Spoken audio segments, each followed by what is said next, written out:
सृष्टि बचपन से ही दिखने में सुंदर नहीं थी, लेकिन अमीर बाप की बेटी सृष्टि पर उसकी माँ जान छिड़कती। मेरी बेटी कितनी प्यारी है, भगवान सबको सृष्टि जैसी बेटी दे। सृष्टि धीरे धीरे बड़ी होती है। एक दिन सृष्टि की सहेली कहती है, तू दिखने में कितनी अजीब सी है, लेकिन मैं जानती हूँ हम सब में सबसे अच्छी शादी तो तेरी ही होगी। तेरे पापा अमीर जो हैं, और बता नहीं सकते यार, दहेज तो हर कोई देता है, ये क्या ज्यादा ले जाएगी अपने पति के लिए? अरे बड़े शहर में कोठी है इसके पापा की।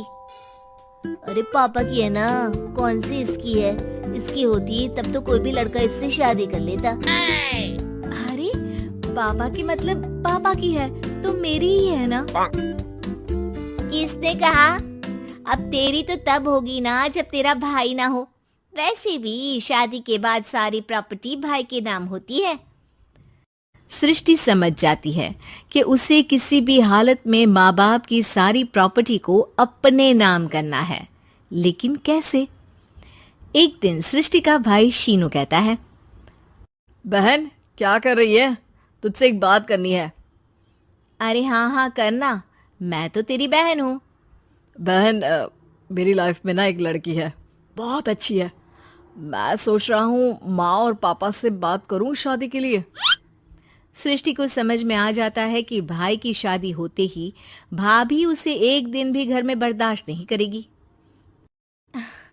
क्या बात है भाई, बताना कौन है वो?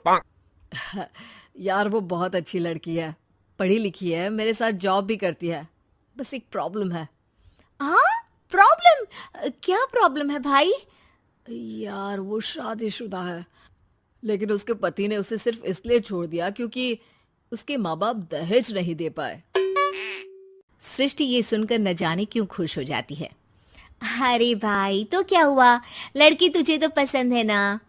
शीनू को लगता है कि बहन उसे समझ रही है। वो इस बात से अनजान होता है कि उसकी बहन की मंशा पूरा घर हड़पने की है। सृष्टि अपनी माँ से कहती है, मम्मी मुझे तो बहुत चिंता है, पता है शीनू क्या कर रहा है? अरे क्या कर रहा है, वो तो काम पर जाता है और वापस घर आता है। नहीं ना माँ, वो यही तो नहीं कर रहा, बाकी सब कर रहा है। आपको पता है उससे प्यार है, और वो भी एक शादीशुदा लड़की से। ये क्या हो गया? मैं सोसाइटी में क्या मुंह दिखाऊंगी? अरे तेरे पापा तो यही कहेंगे कि मैंने ही उसे बिगाड़ दिया है। माँ देखो, मेरी बात मानो, पापा पर भी विश्वास करने की जरूरत नहीं है। अब आप ही बताओ, पापा इतनी देर घर के बाहर रहते हैं क्यों? बोलो। अरे बेटा वो तो नौकरी करते हैं ना। तू बहुत भोली है माँ, पापा का ऑफिस तो 7 बजे खत्म हो जाता है, लेकिन देखो कितनी देर से आते हैं। अरे नहीं बेटा, ऐसी कोई बात नहीं है। सृष्टि माँ को एक औरत से बात करते पिता की फोटो दिखाती है। देखो माँ कैसे हैं पापा, मैं ना कहती थी कि पापा सही नहीं है। मैं तेरे पापा से बात करूंगी, दे फोटो मुझे। ओ माँ, वो तो डिलीट हो गई। लेकिन चल, तूने तो देख लिया ना, पापा से बाद में बात कर लेना, और हाँ मेरा नाम बिल्कुल मत लेना। हाँ माँ।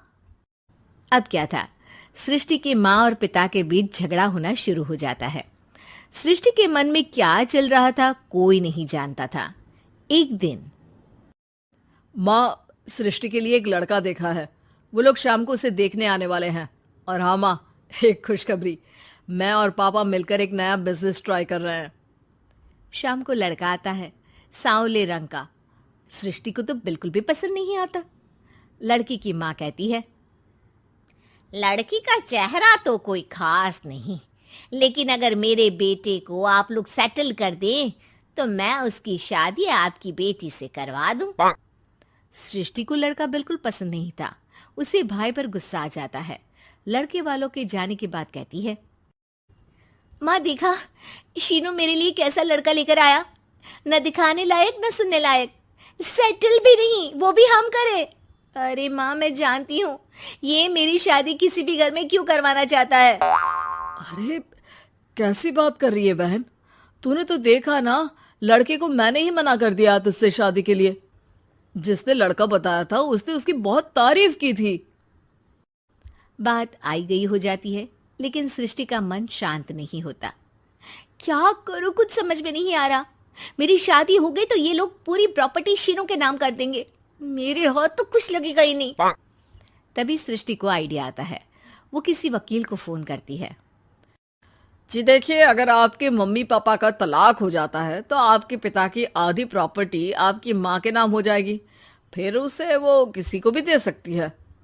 सृष्टि अब माँ को बेटे के खिलाफ भरती है। माँ, शीनू पर नजर रखा करो। वो जिस लड़की के प्यार में है ना, वो शादीशुदा है।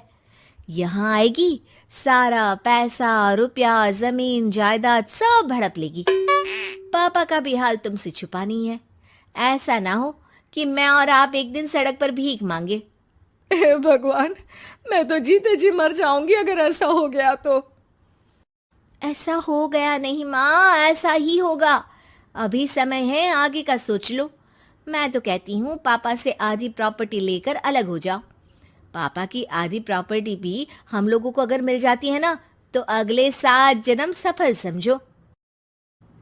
बेचारी माँ बेटी के कहने पर पति से तलाक लेकर अलग हो जाती है। सृष्टि अब पैसों से गाड़ी और अपने दूसरे महंगे शौक पूरे करने लगी। उसके दोस्त भी उसके पैसे इस्तेमाल करते। सृष्टि, कल तुम कहाँ थी? मैं सारा दिन घर पर अकेली थी। तो मैं क्या करूं? मैंने ठेका तो नहीं लिया है ना तुम्हें संभालने का। माँ को सृष्टि से ये उम्मीद नहीं थी। वो बैठकर रोने लगती है। वहीं उसका पति यानी कि सृष्टि के पिता आ जाते हैं। मैं जानता था कि तुम्हारा यही हाल होगा, तो आपने मुझे रोका क्यों नहीं? मैं रोकता तो तुम रुकती क्या? सृष्टि के कहने पर तुमने मुझ पर, अपने बेटे पर शक किया, लेकिन तुम ये भूल गई कि कैसे हम दोनों ने मिलकर जीवन में इतना सब खड़ा किया। माँ पति के गले लग जाती है। मुझे माफ कर दीजिए, मैंने आपकी कमाई का एक बड़ा हिस्सा गवा दिया। कोई बात नहीं, तुम साथ हो तो मैं ऐसी 7 प्रॉपर्टी खड़ी कर दूंगा। तभी वहां सृष्टि आ जाती है रोते हुए। माँ, मयंक ने मुझे छोड़ दिया। वो बोल रहा था जब तक मेरे पास पैसे थे तब तक ही वो मेरे साथ था। पापा, माँ, मुझे माफ कर दीजिए।